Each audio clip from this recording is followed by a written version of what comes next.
Hello all. बहुत दिनों के बाद आप लोगों के साथ हूं मैं आज।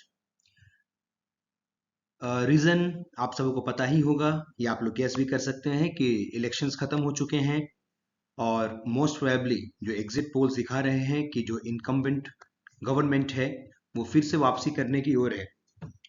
ये मुझे एक अच्छी अपॉर्चुनिटी लगी जहां पर मैं अपने थॉट्स आपके साथ शेयर कर सकूं इस वीडियो के माध्यम से। और आप सबों के थॉट्स भी अगर आप लोग शेयर करना चाहें तो अपने कमेंट बॉक्स में कर सकते हैं। तो हम शुरू करते हैं निफ्टी एनालिसिस। और इस एनालिसिस में हम कुछ चीजें और भी देखेंगे।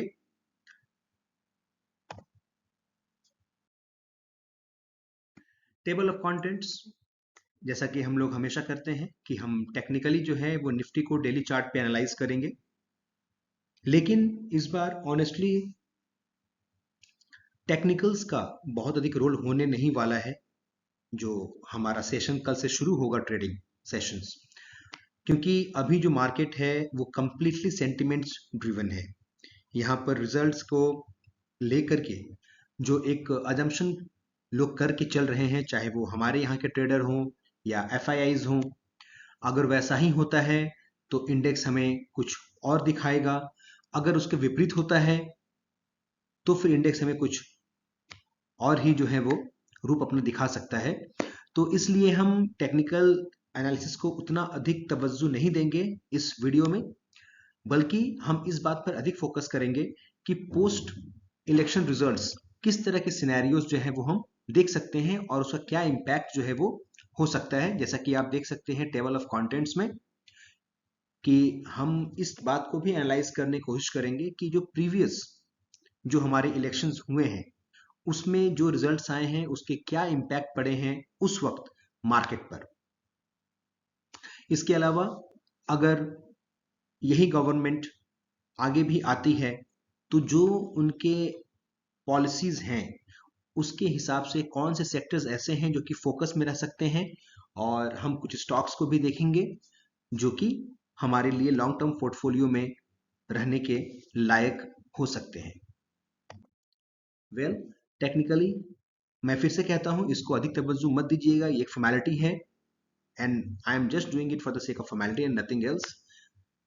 इंडेक्स का जो कैंडल अगर आप देखोगे, जो कि हम अगले चार्ट में देखेंगे कि इसने एक स्पिनिंग टॉप बेरिश कैंडल बनाया है। ये बेसिकली एक इनडिसिसिवनेस दिखाता है, जैसे कि बिल्कुल जाहिर सी बात है कि जो बुल्स हो या बेयर्स हो वो अपनी अपनी पोजीशन को हल्की रखने में अभी यकीन रख रहे हैं, because they are just waiting for the results on 4 जून।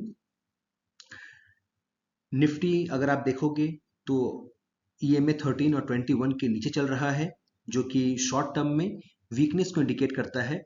लेकिन आरएसआई का आप लेवल देखेंगे अगर वीकली डेली चार्ट पर, तो आपको दिखेगा कि ये 48 लेवल से 50 की ओर जो है वो शिफ्ट कर रहा है, यानी कि मार्केट तो जो है वो नीचे की ओर गिर रहा है, लेकिन आरएसआई जो है वो ऊपर की ओर जा रहा है। तो ये एक रिवर्सल का संकेत होता है। लेकिन जैसा कि मैंने कहा कि टेक्निकल्स को अभी हम बिल्कुल साइड में रख देंगे और हम यही कंक्लूड करेंगे कि अभी जो है मार्केट में इनडिसिसिवनेस है and we all are waiting for 4 June. ये डेली चार्ट है, उसका एक स्क्रीनशॉट है जो कि मैंने आपको बताया अभी कि आप यहाँ पे देख सकते हैं ये कैंडल किस तरह का फॉर्म हुआ है। It is a kind of spinning top candle.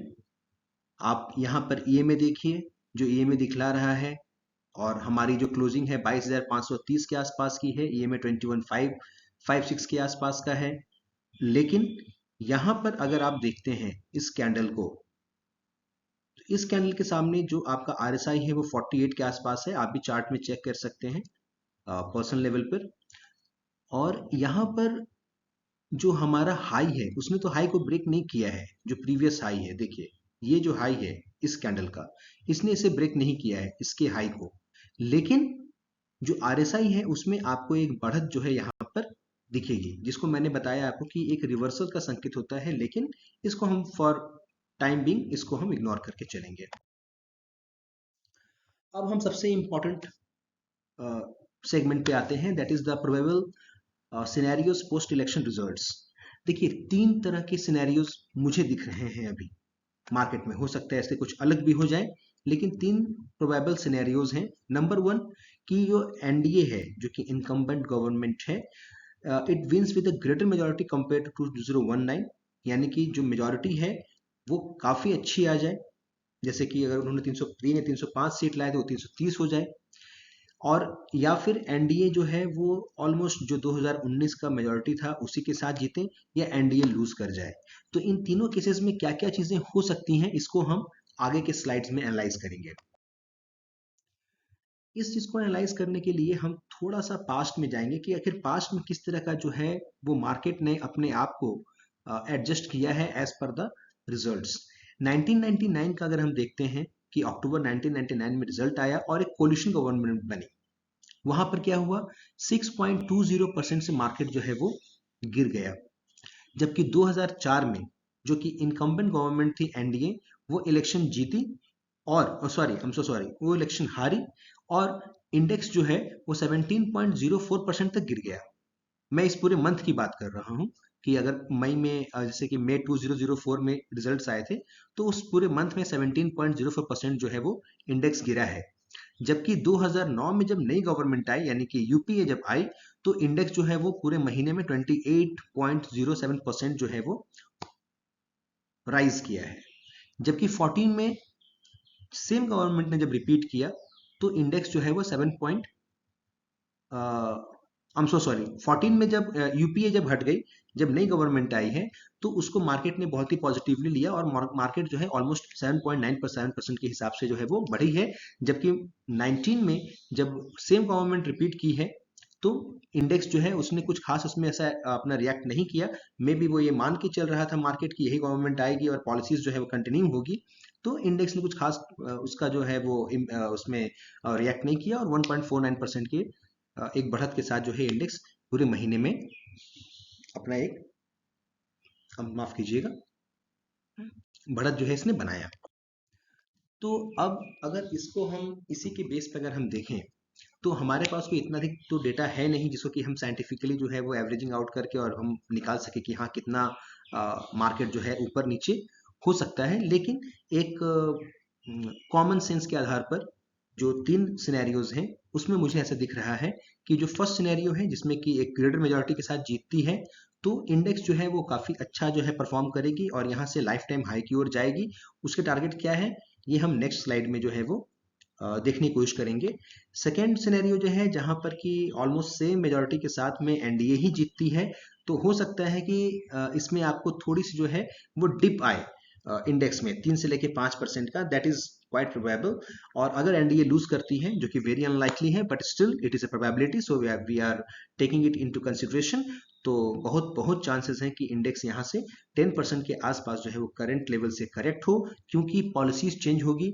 और जो मैनिफेस्टो में अगर जिस तरह का यूपीए का है, I mean sorry India alliance का है, तो वो मैनिफेस्टो अगर आप एनालाइज करेंगे तो उसमें कहीं पर भी बहुत ज़्यादा जो है इंफ्रास्ट्रक्चर पर या फिर जो कैपिटल एक्सपेंडिचर है उस पर अधिक फोकस नहीं किया गया है, बल्कि जो रिवेन्यू एक्सपेंडिचर है उस पर अधिक फोकस किया गया है।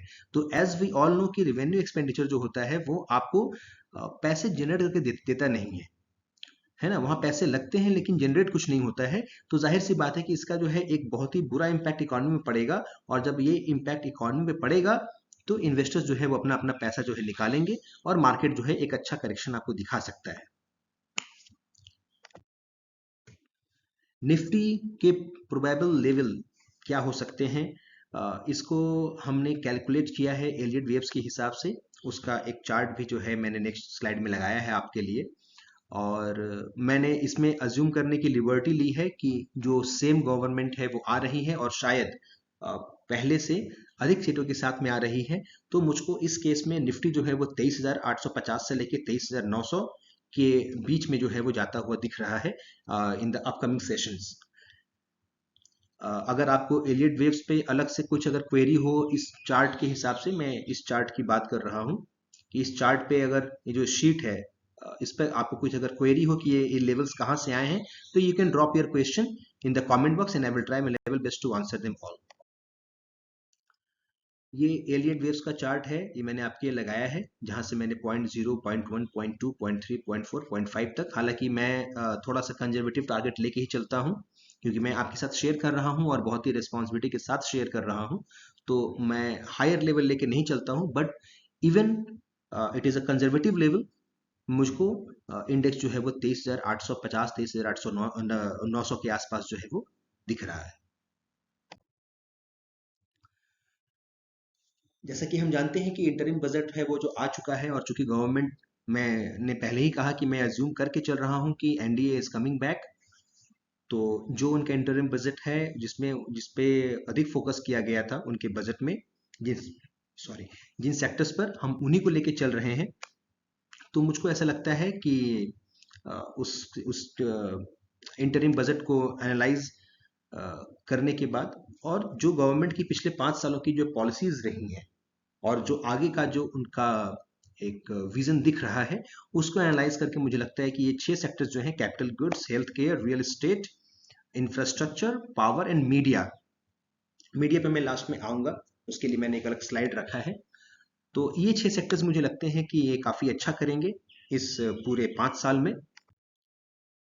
इसके हिसाब से ही हमने लॉन्ग टर्म पोर्टफोलियो के लिए कुछ स्टॉक्स जो है वो रखे हैं। उसमें एनबीसीसी, हुडको, NCC, Bharat Dynamics, IREDA, Garden Reach Builders, Cochin Shipyard and NDTV.